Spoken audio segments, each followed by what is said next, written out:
So this podcast is called Six Figure Creative. And throughout the last 355 episodes before this, we talked about earning six figures as a freelancer, all the things we've brought in to this episode, all the outside influences, all the guests we've talked about, even all the way back to when we used to be called the Six Figure Home Studio. We just talked about earning six figures.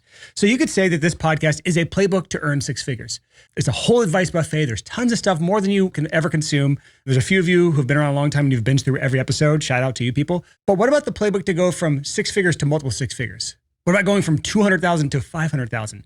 These are the things that get more and more difficult for freelancers because the average freelancer has no experience making that sort of epic growth in their income. I'm actually doing an entire series on this where we're going to break down the playbook to multiple six figures as a freelancer. And this is the first episode in that series. Now, if you're the average freelancer, you probably earn around 50K. I think we'll talk about the numbers later in this episode. But the average freelancer, you're stuck in the freelance mindset. You are a button a seat. You're trading dollars for hours or hours for dollars. You're working for clients. Emphasis on for. You're working for clients. You're trying to juggle everything yourself while hoping to get paid. Again, emphasis on hoping to get paid. You're waiting around for the next client and you're stuck in this constant feast or famine life cycle. That is the typical freelancer. As long as you're doing those things, as long as that's how you operate your business and that's how you think you should be operating as a freelancer, you're going to continue to earn the same as an average freelancer, which I looked this up. It's around 50 to 55,000 a year. I think that's honestly being generous if we're looking at averages. I think that number's inflated because the data that most of the internet has is based on data that's available. I think most freelancers are not full-time. Therefore, those incomes are much, much lower. So I think 55 is generous, but 55K is the average according to the internet and the sources I could find. It's like 35, 45 bucks an hour max. However, the average business revenue is $804,000 a year. Obviously, when you're looking at average business, that's everything from like the solo business owner, including freelancers, technically, all the way up to like multi-billion-dollar, trillion-dollar businesses. So obviously that number is going to be skewed by the larger businesses. However, it doesn't really matter. What matters is it's painfully obvious that real businesses and business owners operate differently than freelancers. And I've seen freelancers able to break six figures basically by accident. They're just really good at a skill. They're in high demand because they're one of the top 1% or better of that skill set. And so people find them, they get enough referrals and they're able to break six figures that way. And by and large, they're not really operating like an entrepreneur or a business owner. They're just operating like a freelancer. It just happens to work out. So you can kind of accident your way into the six figure. Very, very, very few freelancers stumble their way into multiple six figures. Much more difficult. So we need to dig into what those differences are so that you can spot in yourself, what are you doing wrong right now? If you're stuck at 50, 60, 75,000 a year, you're stuck at 100,000 a year, you've plateaued, you're trying to break multiple six figures and you can't. What are those differences? So this episode, I'm going to break down 7 key mindset differences between the average freelancer and an actual business owner mindset. And as personally someone who's gone through that transition, I started off as a solo freelancer in 2009, starting a recording studio in my parents' basement with those white checkerboard, black and white checkerboard tiles and wood panel walls from like the 80s and 90s, and slowly made that change up until now. It's 2025 now. How many years is that? 15, 16 years. And this year we're on track to be a multi-million-dollar business. And that's just six-figure creative, not including other business ventures that I have. So I have lots of thoughts, lots of opinions on this because again, I have made that entire journey myself. So if you can make these changes to your mindset first and then from your mindset to your business, this is what allows you to build a reliable, stable, sustainable business that is able to break that six-figure and multi-six-figure plateau and eventually sustain that. And if you want, start to grow that into million, multi-million, decamillion business if you want. And most importantly, do it without breaking yourself first. Because that's a whole other can of worms. Whenever you start operating like a business owner, you get way too carried away with that. And then you're breaking your family up, divorce, all these things that can come with the entrepreneur side, the dark side of being a business owner that we also don't want either. So it's about balance. So if this is your first time here, hello, I'm Brian Hood. This is the Six Figure Creative Podcast. This is a podcast where I bring influences from what I'm doing and all my businesses, what I've done in my past, what I'm bringing in guests from other industries, outside input and ideas from other industries, and create a nice little melting pot, stir it around, serve you a cup of something that's going to actually help your business grow. If that sounds at all interesting to you, you're in the right spot. So let's get into the episode. We're going to talk about 7 mindset shifts that need to happen if you want to break six figures, multiple six figures. The first one is from butt in seat to trusted advisor. Freelancers, they essentially just operate as a butt in a seat where any butt's as good as another butt. As long as you're the butt in the seat, I'm getting paid. However, the business owner, especially the multi-six-figure freelancer, operates as more of a trusted advisor. So while freelancers get paid to sit at their desk, business owners get paid for their expertise or their outcomes that they provide. I think one thing that freelancers fail to think about is that clients tend to pay more for strategy than just execution. And some of our highest paid clients that we work with, because we have over 220, 225, 230 clients at this point right now that we work with, helping on the client acquisition side, our best performing clients are people who they're not a button a seat. They're not just executing on something, just doing a thing that the client wants. They're helping shape a big picture idea or strategy and then helping them execute it. So instead of being the worker, they're being the guide. And they're leading them through a process that they've created to reach the outcome that the client wants. So instead of asking the client what they want and then just giving it to them, they lead them again through an entire process that helps them understand what does the client actually need and then say, okay, this is what you need. Here's how to get there. Do you see the difference in that? Whereas the freelancer says, what do you want, Mr. Business Owner, Mrs. Client? I'll do whatever you need. What do you need me to do? I'll be the butt in the seat. Whereas the trusted advisor says, what outcome do you want? Okay, I know how to get you there. Here's what you need to do. Here's how it works. Here's what's going to happen. One leads, one follows. And if you want to be a button seat freelancer for the rest of your life and always follow what the client asks you to do, that's a place you can be. That's the Fiverr way, if that's the way you want to do it. Or if you want to be a trusted advisor who is the person who's running the show and you say, if you want the outcome that I provide, here's how you get there, Mr. or Mrs. Client, that pays significantly more.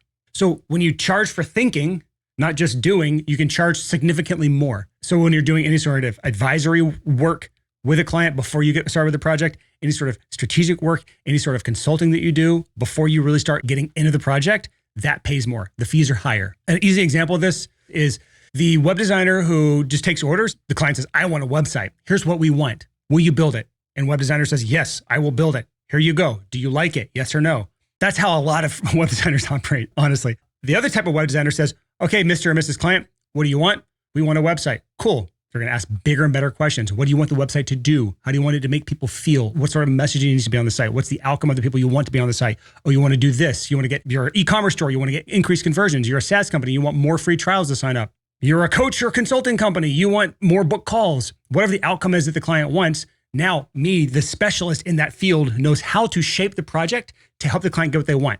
So by taking a consultative approach to the project, where you're trying to truly discover not what the client wants, but what the client truly needs, and you are shaping the project to give them the end result that they really want. You're the expert in that, not them. You're the one who's created a bunch of websites. You know exactly what works and what doesn't. You're the one who has put a lot of effort and time and energy into learning conversion rate optimization, understanding the messaging of the demographic of the niche that you serve.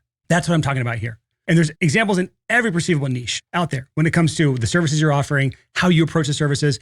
But bottom line, are you a butt in a seat or are you a trusted advisor? That's the mindset shift that has to occur. First in your head and then in how you operate. Number two is making that mindset shift from I'm selling my time to I'm selling the value of what I provide.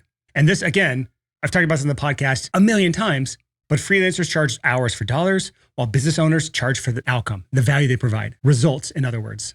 And it's easy to say this out loud. Oh yeah, I'll charge for the value. I'll do value-based pricing. But very few freelancers actually do it because they don't actually understand what brings value. Go back to the first mindset shift that I just talked about, where you were just a butt in a seat taking orders. You're not a trusted advisor leading the show because you don't have the confidence to lead the show because you don't actually know how to get the outcome that the client wants. And if you don't know how to get the outcome that the client wants, your services are worth less. They're not worthless, but they are worth a lot less. And that's because, bottom line, another little mindset shift, time does not matter, impact does. So does the service that you provide or the services you provide to your clients actually bring a bigger impact than the other alternatives that are out there? Or are you just like every other button seat freelancer around you who does a similar outcome, similar style website with the same exact styles of fonts because that's what the client wants? The best clients, the ones everyone really wants, those best of the best clients who pay the most, they care about outcomes. They don't care about how long it takes. They don't care how many hours you work on it. They don't care about a lot of things that most freelancers think you care about. They care about, is the thing I'm provided going to give the impact and the outcome that I want as a business owner? And if you're not in the B2B space, it still applies. We had Anime Tonkin on the show where she's working in family photography. There's no ROI on that, but still the outcome is the goal. The outcome is, how am I going to capture all these memories as the child grows up? And so we don't miss out on any big moments where there's big gaps in our photo sets. So, we missed 3 big crucial years in our child's development. And we always look back and regret not having these photos. Well, she put together an entire offer that led them through getting the outcome that they wanted, which is memories captured. She put everyone on an autopilot membership, essentially, where they come in twice a year to get photos taken. And she has automatic customers. She's selling value, not time. And she has a very profitable, great business from that. I've even seen this in the studio world, the recording studio world. A lot of clients, they're in the world of just, again, selling time. selling studio time. And they don't realize in some niches, this isn't every niche, but in some niches, clients come in because they really want a really cool experience. This is more when you're working with more amateur style people, not necessarily professional, bigger artists, which again is a whole other thing we could talk about. But in the more amateur side, they might come in once a year, once every 3 years into the studio, and they want a really cool experience, something they can share on social media, something they can brag about with their friends, something that feels the nostalgia they may have had when they were younger. These are older professionals. And so the result or the impact or the outcome you're providing those people isn't an ROI. It isn't the best sounding record on earth, although obviously quality matters, but it is a truly remarkable, memorable experience. And so we have some clients who are working with clients on providing an incredible experience. And that's the entire focus, is how can we make this experience even better? It's the experience focus. Again, every business is different. Every niche is different, but there's always the same core principle on the bottom of this that you have to shift your mindset to. It's not just selling time, it is selling value. The reason I talk about businesses is because it's really easy to understand value.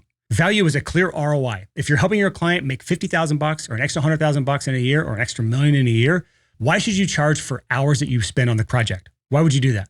Makes no sense. Third mindset shift. Shifting from I work for clients, shifting that to clients work with me. This is a mindset shift I've seen many, many freelancers make. And when they finally make this shift, it is freeing.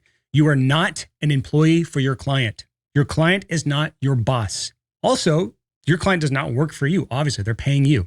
However, they work together. You work with each other. However, freelancers don't make this shift. So freelancers are taking orders while business owners are running the show. This goes back to my first point where you are the trusted advisor. If you're the trusted advisor, you are the one operating the entire process. You are the master of your domain. Let's say you're a solo freelancer earning $200K a year. You're working with a solo business owner with a small team and they're doing $5-10 million a year. While that business is bigger and obviously they're making more money than you, doesn't mean that they're the expert in your world, your small bubble that you've created. You're the expert. You run the show. You create the processes and you set the rules. Remember, you're creating processes that create outcomes and the clients are what follows those processes. And if you don't have processes and things that you run your clients through again and again to get predictable outcomes that the clients want, you don't have a great business. You have a very sketchy, unreliable business. But the best freelancers are the ones who understand the outcome they're giving their clients. They create a predictable, repeatable process they put their clients through. And they say, this is how we do things, Mr. Client or Mrs. Client.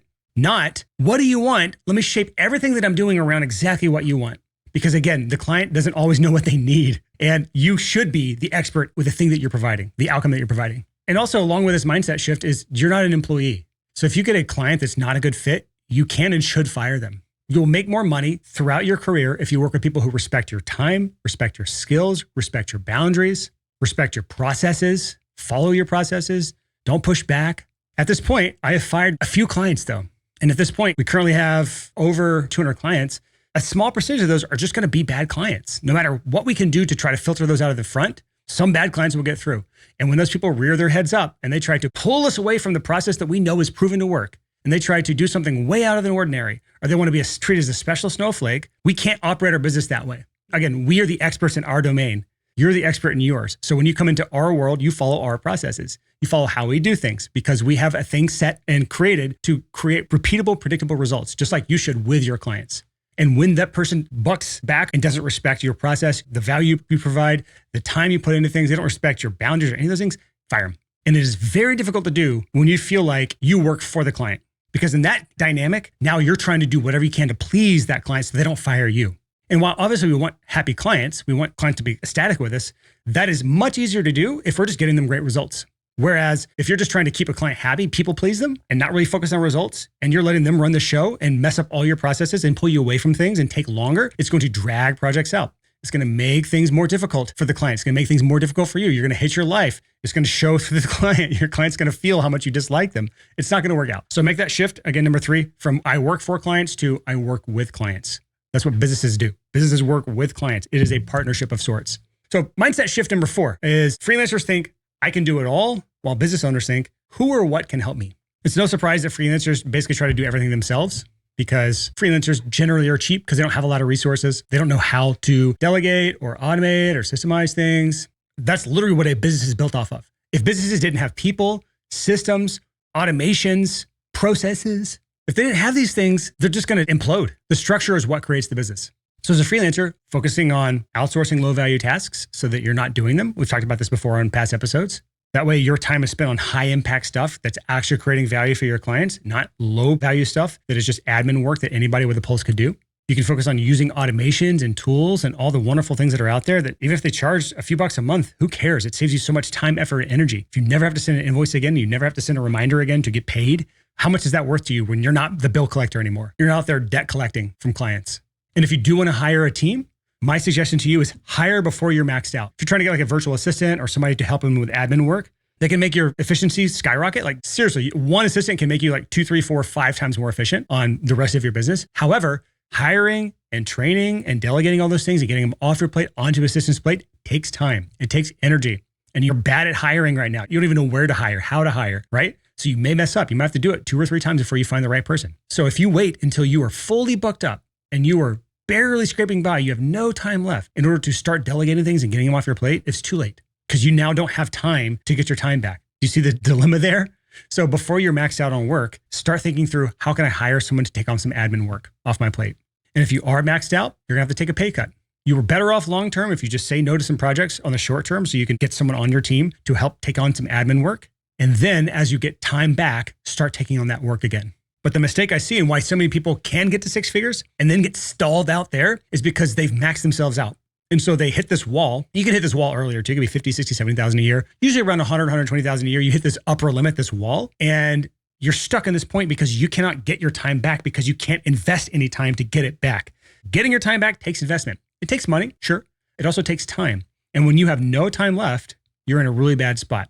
If you have no time and no money, horrible place to be, likely horrible pricing issues. And maybe that gets us into number 5 here of our 5th mindset shift to make. And that is shifting from where the freelancer is, I hope I get paid, shifting to the actual business owner of I control my cash flow. Businesses control cash flow. If you've ever worked for a big business and you've sent them an invoice, they usually have some sort of like net 60, net 90-day pay terms. They've set the terms. And so you send an invoice off and they say, all right, Mr. Business or Mr. Little Freelance. Hey, little freelancer guy. Hey, little freelancer girl. We'll pay you in like 3 months. Hope you like that. Hope that's okay. And you say, cool, I hope I get paid. And I've heard horror stories of 60, 90, 120 days, 6 months later, no pay yet. You're still hoping to get paid. I've heard horror stories from this. So your cash flow, you've already fulfilled the work. You've 6 months in the future, you haven't been paid yet. That's an easy way to have tons and tons of money. You have a lot of revenue, but no actual cash collected. And so if you were slammed with work, you have a bunch of invoices past due. Now you are broke and you have no time. That's even worse place to be. Usually if you're broke, you have a ton of time. So you can at least start fixing the broke thing by investing time into it. And usually if you are slammed with time, you generally have extra funds that you can invest into buying some of your time back. But if you are broke and you have no time, this is likely an area to look at. So freelancers wait on payments. Business owners set the payment terms. So if you want to make that shift, you got to start doing upfront payments. So require deposits or full payments before you start the work. I've done this my entire career in literally every single business I've ever worked in. I have always gotten paid before I deliver anything, every single time, with the exception of the first year, 2009. I had a band book in my studio. And then on day 1, they sketched out, they backed out. So I had a big old opening on my calendar and no money to show for it. And so at that point I learned, let's do non-refundable deposits. And that way, if they sketch out like that, I still get some sort of money. And even past that point, I've always done deposit up front and then the remaining balance due first day of the studio. For my software companies, obviously you're getting paid up front and then delivering the software the next month. For the coaching company, paid up front, delivering the coaching every month. It is month to month, so you can cancel anytime if you're looking into it. But we still get paid on the first of the month or the first day you start. And then over the next 30 days, 31 days, however many days are in the month, we fulfill on that. And then you pay for the next month and then we fulfill on that. That's a great cash flow position to be in. Same with you. I have many times stuck to my guns with larger businesses, especially record labels, because that's in the recording studio world, the biggest B2B stuff you're ever going to do is working with record labels. Those are, sometimes multi-million, decamillion, $100 million plus companies, essentially. They're the worst when it comes to getting paid. I have stuck to my guns and said, I do not book on my calendar without a deposit, and they've paid deposits. I've said, I do not ship final masters out until I've been paid, and they've paid me before I've shipped final things out. So I don't have to wait around for money. Because I learned that one time the hard way from a label, and then I changed my policies after that. One more shift around this as far as getting paid in advance is recurring revenue. If you're controlling your cash flow, you can set recurring revenue, monthly retainers, subscriptions, anything like that, memberships. That is true financial security. That is great cash flow management. Anytime you can get paid in advance, especially on automatic mode, great for your cash flow. And then finally, if you want to shift this in your business, contract and payment terms. I've seen this with clients we've worked with where they're working through their contract terms. What happens if a payment's late?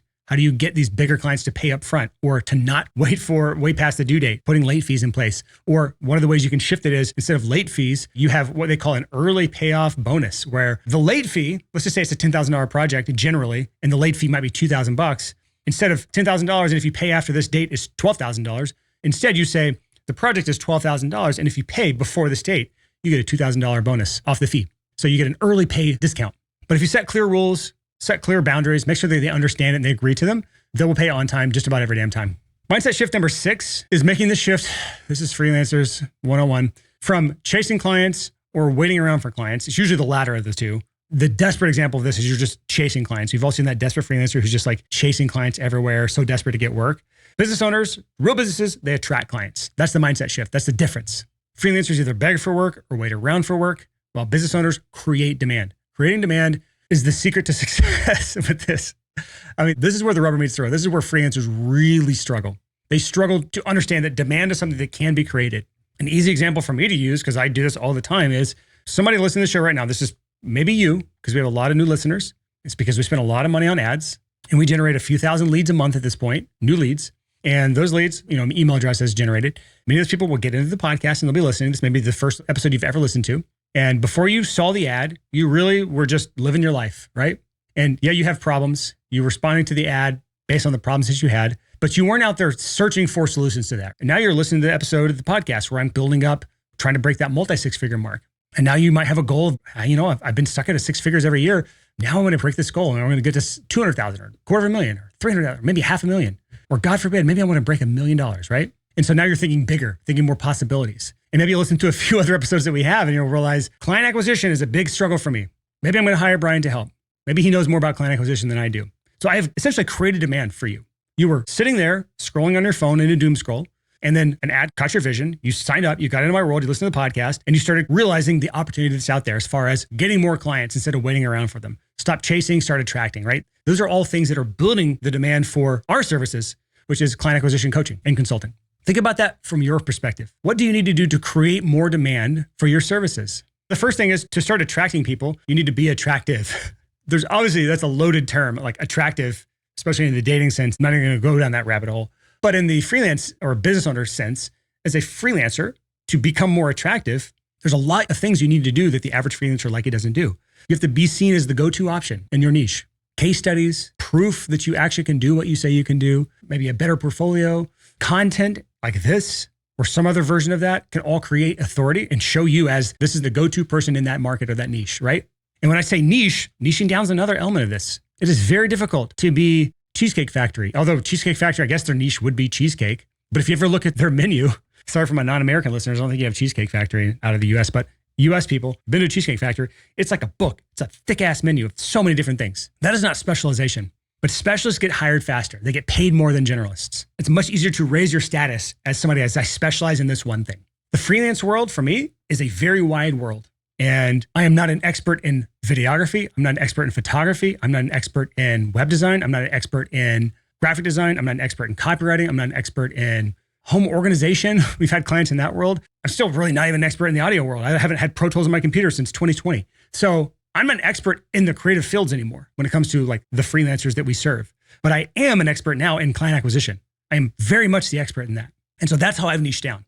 I've planted my flag in the ground and said, I help in client acquisition. If you need more clients, come to me. Most of our episodes have some client acquisition theme to it, though not all of them. We still talk about things that help your business in other ways because there's more than just client acquisition. And truth be told, we help our clients in a lot of ways outside of just traditional client acquisition and marketing. There's a lot of stuff we have to fix on the foundation level before we can actually start getting you more clients. If you imagine for a second, no matter what niche you are, no doesn't matter what kind of freelancer you are, if I were trying to help videographers shoot better videos, photographers take better photos, music producers produce better songs, copywriters write better copy. If that was what we were trying to promote on this podcast, is like, come here and we will make you better at your creative craft. If that was what I was trying to sell here, it would not go well for me because I'm not a specialist in any of those things, and nor could I be. If someone's trying to hawk that at you, one business, one person who's an expert in all these things, it's impossible. You cannot be an expert in all those things. You cannot be a specialist in all those things. The restaurant that serves Mexican food, Chinese food, Italian food, Thai food, Vietnamese food, Russian food,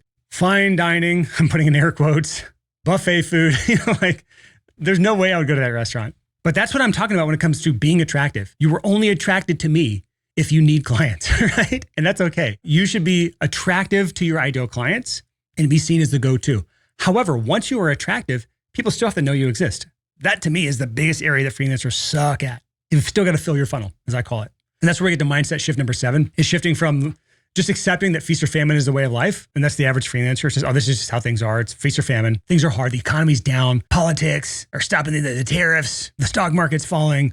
Consumer sentiment is down. We're all in the same boat. And so if everything's gone to shit, we're still all in the same shitty boat. So there's still projects to get out there. That just means that the market's going to be shrinking. And that means there's going to be fewer and fewer projects to go around. So if you just accept that feast or famine and market swings are a way of life, you're just going to say, well, sucks. I'm just going to be poor, I guess. Real entrepreneurs or business owners or people with a good head on their shoulders say, just because this is how it is does not mean that has to be how I am going to be. So they're going to find ways to bring predictability, to capture more market share. As people bring marketing budgets down, how can you increase yours? Smart business owners and some of the smart freelancers we work with have broken it down to just clear inputs and outputs, pretending that you're a very attractive option for your clients. How do you get your word out? Clear inputs, clear outputs. What is the thing you put into the funnel? What is the output you get out? I have a whole episode on this. This is the last of the 7 mindset shifts. Go listen to this episode next. It's episode 333, why you're stuck on the feast and famine roller coaster and how to get off. Episode 333. If you go to sixfigurecreative.com/333, that episode walks you through how you can set up very clear inputs and outputs to turn client acquisition into just a numbers game. If you're listening to this episode way in the future, when we have this entire series done, I just suggest go through the rest of this series and then go back to episode 333 whenever you finish this, or if you just want to do it now, go for it. But those are 7 of the mindset shifts that need to change if you want to get to that multiple 6-figure range or even 7 figures. No more button seat, you were the trusted advisor. No more selling time, you were selling value. No more, I work for clients, now you are working with clients.